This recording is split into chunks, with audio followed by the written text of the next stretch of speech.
दोस्तों, आपने कई बार देखा होगा कि पत्नी झूठ बोलकर पति को झूठे केस में फंसा देती है और पति को बार बार पुलिस थाने से केस करने की धमकी भी दी जाती है।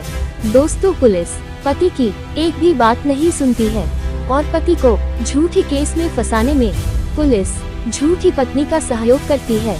दोस्तों, आज के वीडियो में ऐसा ही एक मामला सामने आया है और कोर्ट ने दहेज कानून का दुरुपयोग करने के लिए पुलिस की खूब खिंचाई की है। दोस्तों, अदालत ने चेतावनी दी कि पुलिस की ऐसी लापरवाही से वास्तविक पीड़ितों को नुकसान पहुंच सकता है और कानून का दुरुपयोग खतरनाक हो सकता है। वीडियो शुरू करने से पहले दर्शकों से अनुरोध है कि अगर आपने हमारे चैनल को अभी तक लाइक और सब्सक्राइब नहीं किया है तो लाइक और सब्सक्राइब कर दे, ताकि आपको इसी प्रकार की नई कानूनी जानकारी मिलती रहे। दोस्तों, इस मामले की सुनवाई न्यायमूर्ति विभा कंकनवाड़ी और न्यायमूर्ति संजय देशमुख ने की, जो एक पति और उसके 5 परिवार के सदस्यों के खिलाफ दर्ज की गई FIR को रद्द करने की याचिका पर विचार कर रहे थे। इनमें उसके माता पिता, बहन, बहनोई और चचेरे भाई शामिल थे। पत्नी द्वारा क्रूरता और दहेज उत्पीड़न की शिकायत दर्ज कराने के बाद परिवार ने अदालत का दरवाजा खटखटाया।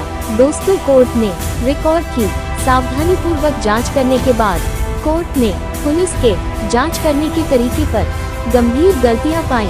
कथित तौर पर क्रूरता की घटना वाले स्थानों खारघर और मनमाड पर जाने के बजाय जांच अधिकारी ने शिकायतकर्ता के पिता के नांदेड़ स्थित घर पर ही पंचनामा बनाया, जिसका केस में घटी घटनाओं से कोई संबंध नहीं था। इसके अलावा पुलिस ने पड़ोसियों जैसे किसी भी स्वतंत्र गवाह से बात नहीं की।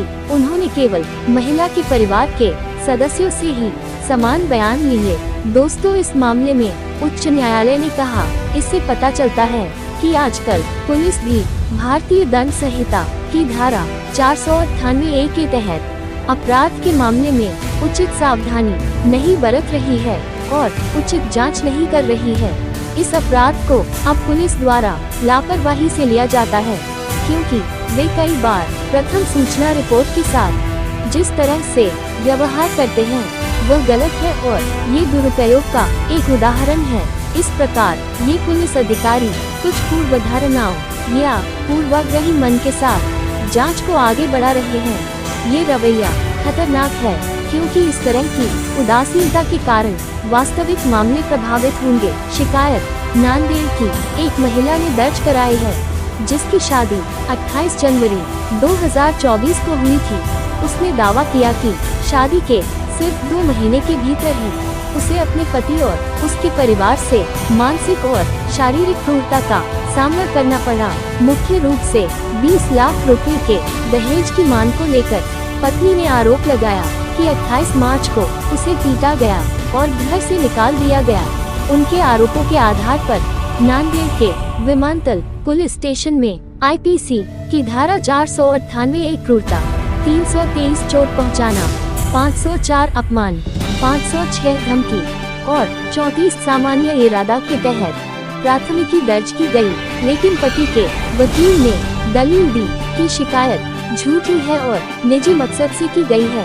पति पक्ष ने ये भी दावा किया कि महिला ने ये तथ्य छिपाया कि वह पुणे में एक स्वास्थ्य बीमा कंपनी में वरिष्ठ कार्यकारी के रूप में काम कर रही थी। उन्होंने अदालत को ये भी बताया कि दंपति केवल 40 दिनों तक एक साथ रहे थे और महिला पहले भी खारघर पुलिस थाने गई थी, लेकिन उसने उस समय शिकायत दर्ज कराने से इनकार कर दिया था। उच्च न्यायालय ने उनके बयानों में कई विसंगतियां पाई।